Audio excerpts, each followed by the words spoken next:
Hi,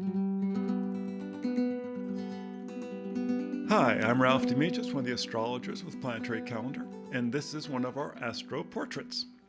The portrait this week is Jeff Bezos. Now, in case you don't know who Jeff Bezos is, small chance of that, he is one of the wealthiest people in the world, and of course, the founder of Amazon, or as publishers sometimes call that, the Big River.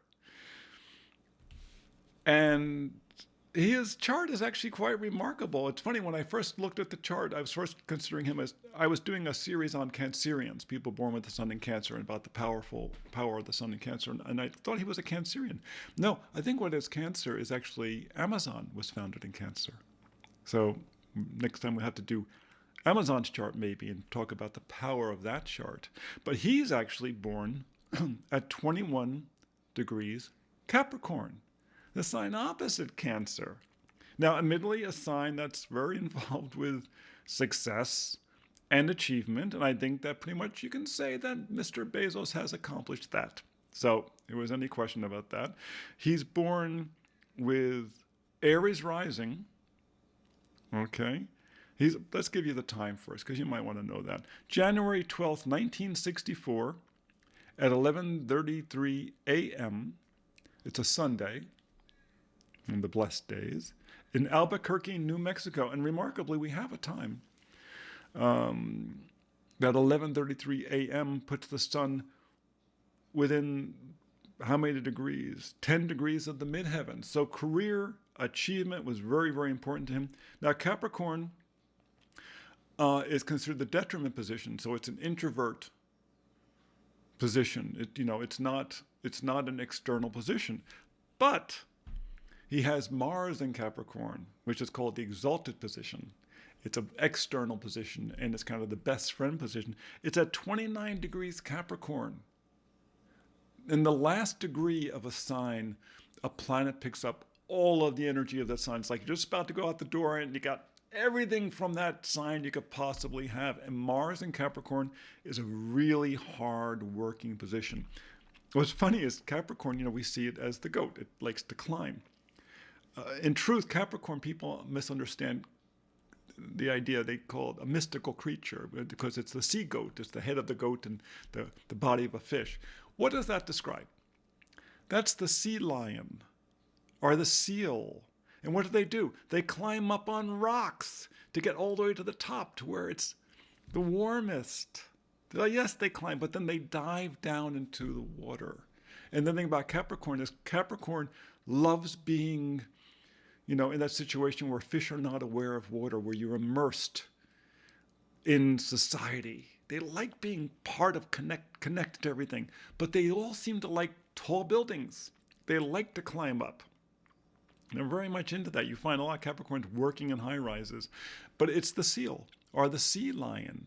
It's not, it's not a mystical creature. It's just, someplace along the way, you got to interpret it that way. That's my particular view of it. So having drawn the image a lot of times, I started thinking, wait a second, what am I drawing here? I'm drawing a sea lion.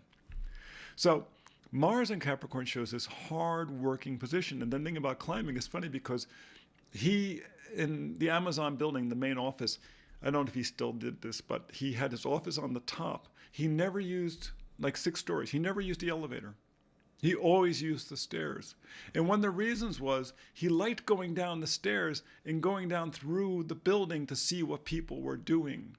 He liked the climb. He liked the physical the activity of going up and down. So it's one of the reasons he's always stayed so trim. He doesn't take the elevator. And he goes down, he moves among his people. So they see him. He's part of the team. He's immersed in the company. Now, he has the moon in Sagittarius. And one of the reasons why I really thought that this was a great position is that we feel within the dignities that the moon in Sagittarius is the secondary ruler of the moon. Usually we view the rulers of each planet as the masculine and the feminine. The masculine's more important. Not necessarily, honestly.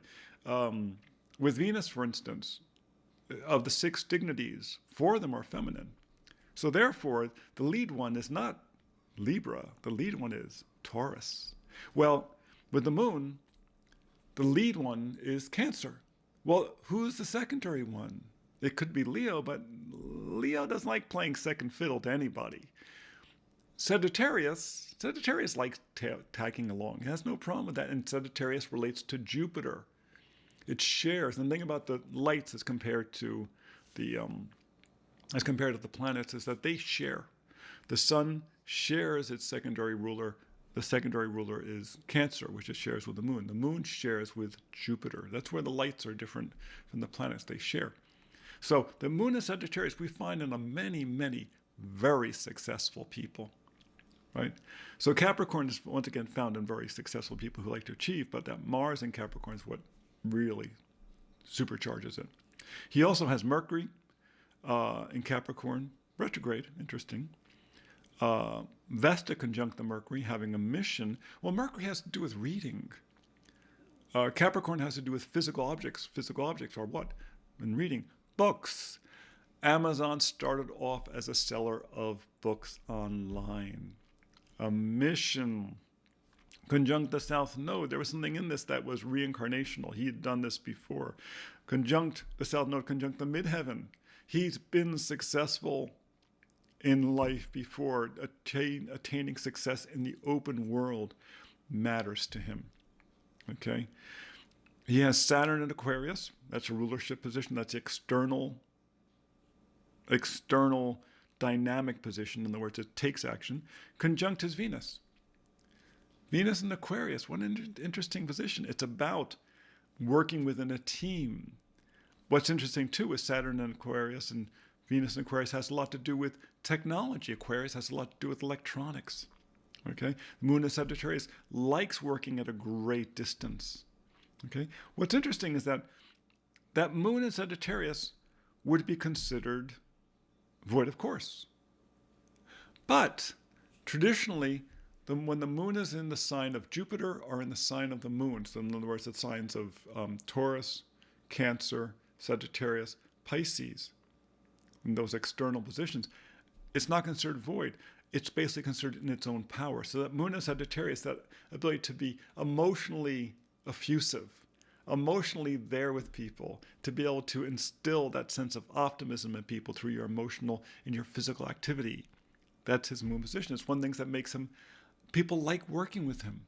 The Capricorn shows he's dependable, right? The Jupiter and Aries rising shows tremendous drive. Jupiter and Aries rising, oh my gosh, in the Gogolon spot, right above the ascendant, that's the most powerful spot. Drive to really expand my idea.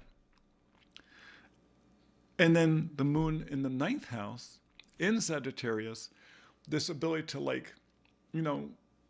move with people, to expand other people's horizons. How many other people has he helped become successful? I mean, publishers alone. He revolutionized the publishing industry, and we've been publishers for 20, 25 years. Being able to work with Amazon has, allowed us to do a great deal we would never have been able to do before, because by the old publishing model, because the old model was difficult for anyone that was not a big publishing company. He has Uranus and Pluto, both in Virgo, in the 6th house. That's interesting. Uranus and Pluto, they'll both relate to global issues. Uranus is, it takes 84 years to go around the sun. Pluto takes about 240 years, both in Virgo, in skill sets, basic skill sets in the 6th house of your basic skills. One of the things that he was simply good at was programming. That shows his great skill at programming. He could never have done Amazon if he wasn't a good programmer. In fact, it's funny, he started it in the garage, I think in his in-laws' house, and the biggest challenge was they kept blowing out power circuits because, because he was using so much electricity in this house with these computers. The typical little ranch house built in the 50s was never designed for starting Amazon, and yet they made it work. That Uranus and Pluto in the 6th house in Virgo, the basic skill, putting in those, little details, all those numbers one after the other in details that have to be written exactly right, or the program doesn't run. It's got to be perfect, which is the thing that, Virgo specializes in. So the Jupiter rising gives a strong personality. 7th house he has Libra, so partnerships marry. He was married to the same woman for a long time. They recently went to a divorce. Um, he has Selena. It's actually a nodal point there, but shows that in partnerships he would be very pleasant to work with. Very, very fair, very pleasant. In fact, when they divorced, she basically got half of his fortune. There was no long-term, oh, we're going to fight and dot, dot. No, here's half the fortune. She has become a major philanthropist with half of the fortune that they had. And he's still, after that, one of the wealthiest people on the planet. And she's been, giving out a huge amounts of money to all types of organizations. So he married a really pleasant person. He found a really pleasant person to partner with. I think, in truth, his divorce and all his troubles were kind of engineered as a bit of a conspiracy, because he has Pisces in the 12th house, Chiron there, and he would be prone to be wounded by conspiracies, especially because you have Neptune, Pallas, Juno, and in the 8th house. And Scorpio, once again, he could be subject to conspiracies. I'm sure there's been more than enough conspiracies that have surrounded him over his life. And yet, he's got the Jupiter rising, so he tends to just ride over them. Jupiter, the center, just ride over them, because the Mars that Jupiter relates to is in Capricorn. It's always climbing up. So that's Jeff Bezos' chart. We're going to do, I guess I'll have to do the chart for Amazon now. That should be interesting to see how he, pairs with that, because it's in the opposite sun position. In some ways it's its natural mate. Hope you found that interesting. Really kind of a step outside of the ones we've been doing recently, but I'm surprised it took me so long. Make sure you come and see us on Tuesdays when we do our astro portraits, and come and see us on Fridays when we do our forecast for the coming week. You can find them all at Planetary Calendar Astrology with Ralph and Lonnie on YouTube, or you can find them at planetarycalendar.com, where you can also find, of course, the planetary calendar to buy and our books.